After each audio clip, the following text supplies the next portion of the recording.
Помръкнала е реката. Помръкнала е реката, мирише на бъз и сминдух.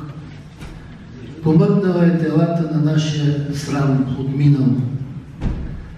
Нагоре тя е речица, а по-нагоре поточе, отгледано от вълчици и пуснато да колгочи под скълнини и хвойни, през папрати и морени, и нимфи в тела усойни го къпят с очи смутени. Какво го превърна в бурна стихия неусмирена, тя в нашия сън се втурна и с нашия страх простена. Тя къщите ни отнесе и ги захвърли долу, където е гробът пресен на скверната нейна воля. Къде са и бреговете на тази жалко помътняла, която и тях помете, без още да я прозрява, че житото изрусява над вечната кал земята, която на пепел става.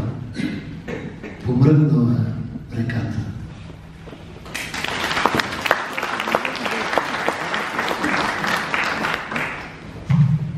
Тук ще прочета едно стихотворение, което е дало името на една моя стара книга, излязла през 2005 година, но тогава аз бях в Швейцария и тази книга почти в България не можа да види бял свят, но е преведена на немски.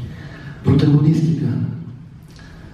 Залостих злото в клетка за тигри и каква продължителна кожа придоби то, преди да бъде тигрова акула, възбуждаща се от кръвта ми. Все още съм необходим, си казах, и се съмнувах, че предвождам армия от влюбени предатели, задълбочено впиващи хоботи в просторите на тигровата кожа, но тяхната мимикрия бе повод шептение наяве да провидя. Страстта захвърлих в хоризонт от страхове и нямах повод разгневен да съм, щом победимата роса сълзеше през миглите на моята наивност.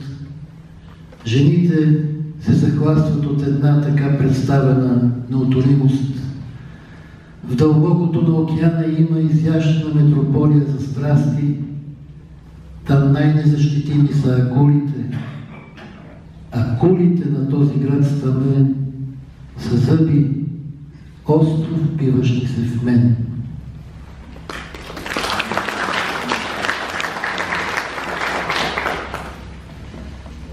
Но стихотворение летене.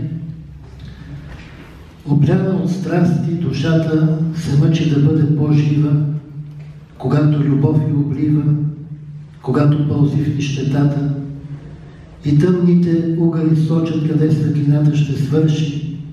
Там вълци, подобни на мърши, оценките кървави лочат, а тялото, то е по-жадно, по-плътно и по-скоротечно. Мъжете го имат за мечно, рушат го с каквото им падне. Жените, коварни и слепи, приемат грабежа за участ и с влюбени погледи сучат и пият от жаждата с шепи. Духът, поразен от измени, се влачи по хълма безкръстен, подпалва венчалния пръстен, отхвърля телата студени, разстила се в облака гривест, облъхнат от него пътува, по-радостоносен, по-хубав и вдигнат герой, на страхливец, а после полита надолу в простора на нашата воля.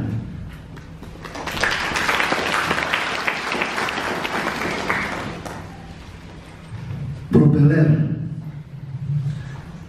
Лилава мрачина неувърлена, без никакъв отчаян удачник в пороите на лавата да плава, и без да ме докосва осияние, и без трупофлебитен страх събирах отломъци от погребален марш, а Марково облеченият просник ме съзерца през бяг на пропелер, но самолетът бе полуизгнил, пилотът му все още нероден, и така съм се раздалечил от мен и 1965-та, когато пишех стихове за самолети, но не в тетрадка кръстописна, не, с мастило върху бялото пране, с автоматичната писалка чайка, която цяла седмица сънувах и плаках и я исках, и накрая съм сива бакелитова кутия от нямо филмче с приказки, ония, които прожектирах по стените на моята панелена каторга,